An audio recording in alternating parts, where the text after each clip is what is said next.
Kumpirmado na ito ang kauna-unahang trans woman na sasali sa local pageant ng Miss Universe Philippines Pampanga 2025. Siya ay isang modelo, entrepreneur at advocate.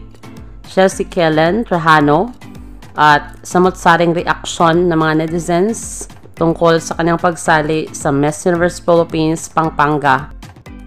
Alam naman natin sa isang panayam noon na sinabi ni Shamsi Supsup that a transgender woman has legally changed her gender to female and official documents she aligns with eligibility criteria of being recognized as a woman. Ano ang masasabi mo tungkol dito? Maraming salamat sa panonood. Para maging updated ka, huwag kalimutang mag-subscribe.